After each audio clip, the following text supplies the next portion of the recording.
Dr. Donald Henderson is a traditionally trained gastroenterologist. He is an associate clinical professor at UCLA Medical Center and chief of staff at Daniel Freeman Hospital in Los Angeles. Although he has a conventional practice, Dr. Henderson understands his patients want more than traditional drug treatment. They're now very interested in exploring alternative therapies and the use of natural food supplements such as colostrum. The wonderful feature in the design of our bodies is that there is always an opportunity to try to improve our health and to assist our body's normal functioning to reestablish health whenever there is a situation of disease.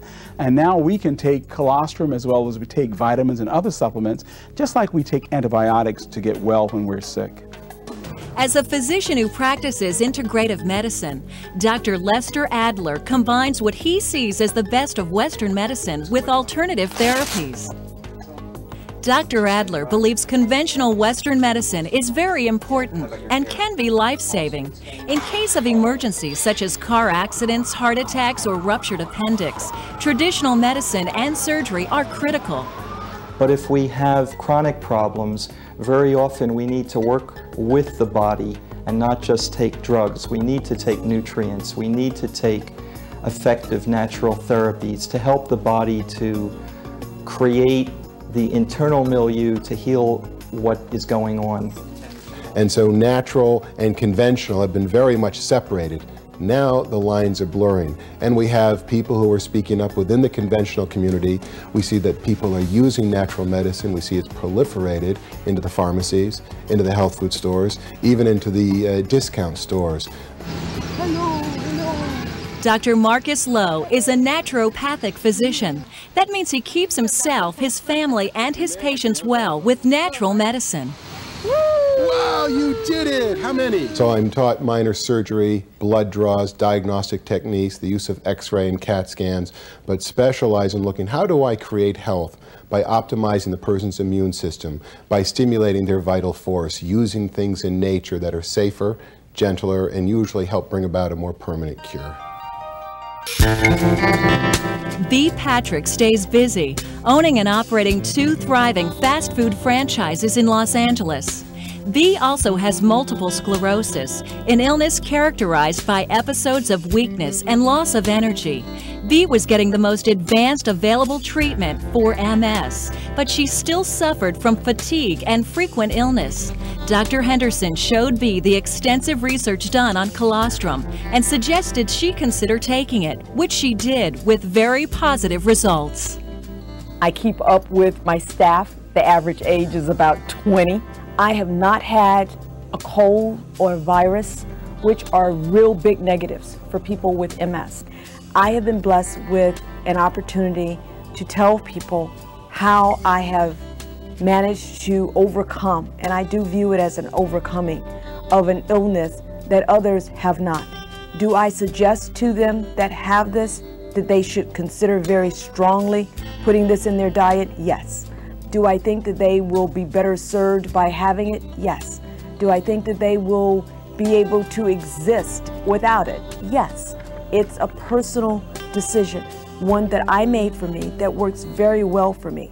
There are a number of patients who have had diseases such as multiple sclerosis and other ill-defined diseases such as chronic fatigue who have reported remarkable improvement with the use of bovine colostrum. The bottom line is you want to feel better and be healthy, and whatever helps you do that, that's what you should do. There is scientific data that indicates that infants that are breastfed actually suffer less disease in life. Now, at this point, I know I looked back personally to try to remember, or if my mother told me whether or not I was breastfed, and I think I was.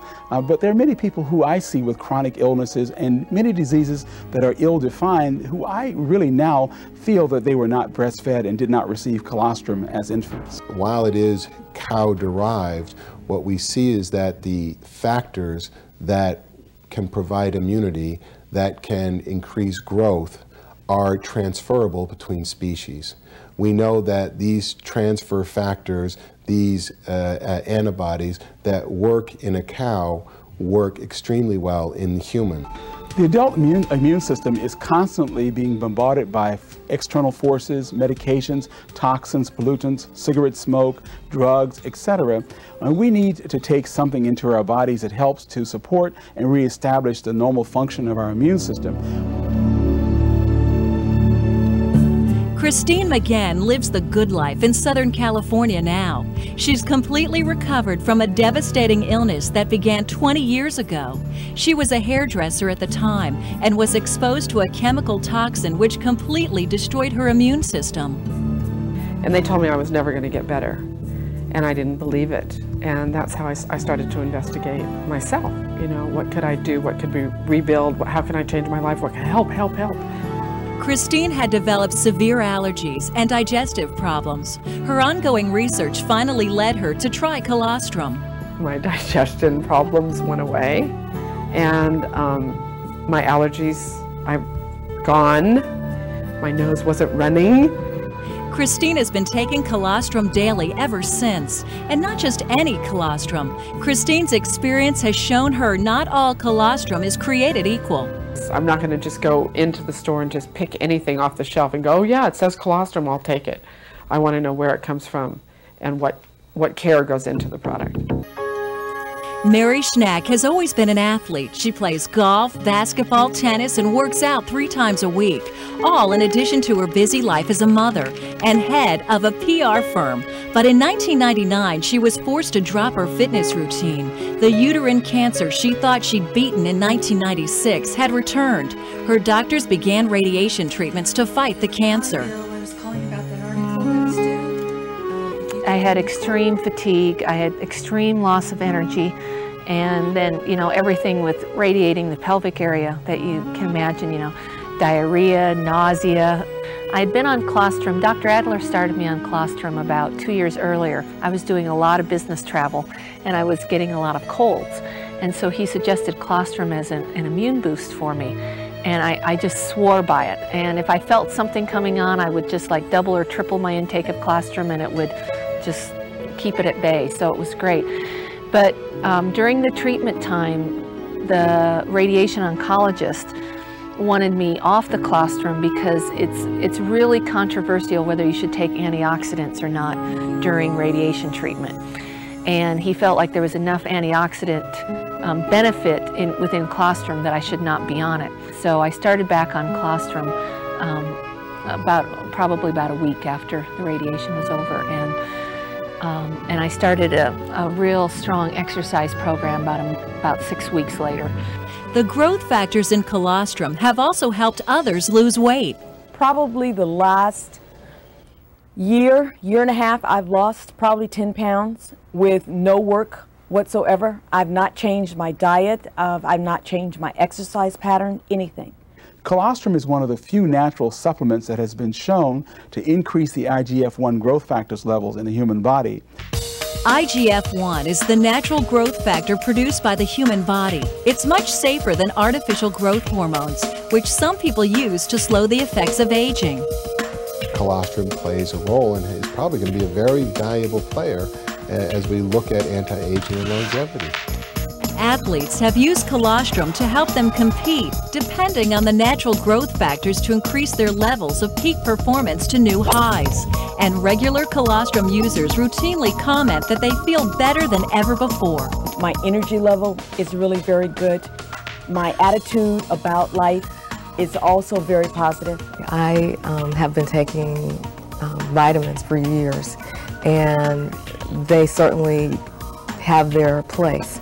But I would say that in terms of my physical stamina, it has been significantly changed. And the one thing that I can say that I've done differently over the course of the last 6 months is taking colostrum daily. I think there is a decreased likelihood of becoming sick when one takes colostrum. And you could tie that to the boosting the immune system, but I think it's more than that.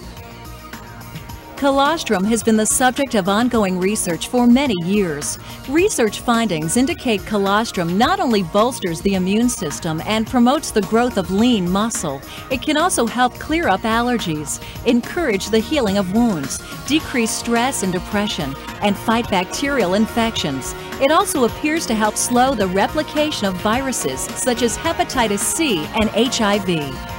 But the clinical research that was done was on human trials. It's the same type of research that's done for drug qualifications here in the United States and throughout the world. So the quality of research, we feel, is very different than is associated with most supplements and most nutraceuticals.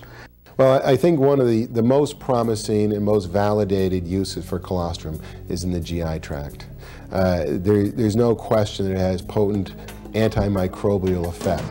That antimicrobial effect means colostrum can help restore balance to the different forms of bacteria that live in a healthy, functioning intestinal tract. Colostrum also works to repair what's called leaky gut syndrome, which happens when the intestinal lining has been damaged. There's a chance for the cells to be damaged, for the membranes and the glue that holds the cells together to become weakened, the cells to become separated, and as a byproduct, substances that usually do not get into the blood system will come in and create an inflammatory reaction. So there are substances in the colostrum that help seal, help coat, help mature that intestinal tract to be able to recognize what it needs to absorb and help keep out, defend, and neutralize those things that are pathogens or things that can be harmful. A human clinical study on colostrum from 1999 suggests colostrum's healing power in the intestinal lining is applicable to external skin surfaces as well. So colostrum can be used in a broad sense much more than it is being used today. Herbal treatments such as echinacea and ginkgo biloba are not natural foods. Today, food supplements and herbal preparations are not regulated by the FDA, which makes individual research and awareness all the more important. One concern doctors have about herbal treatments is that patients may not admit to taking them, and they may conflict with drugs the doctors prescribe. Colostrum, however, is a natural food and can be used safely in the body to fight off chronic disease and support ongoing good health. When we can augment the body, when we can feed the body with nutrients, we're giving the body what it needs to take care of itself. They're all upside swings to it. There are no negatives. It does not counteract with any medication that I was taking for my multiple sclerosis, which was very, very important to me, that I didn't want the medication that I am taking for it to have any side effects to it at all. It has none. Now, it won't heal everything or everybody every time, but today it is a tremendously important food supplement that could be used to help maintain our health. Medicine is a science. Doctors like to see data. The more data we have to show the benefits of colostrum, both clinically, in practice, and on a basic science level in terms of showing its mechanisms of action, doctors will more and more be able to accept it as a therapeutic tool, just like anything else.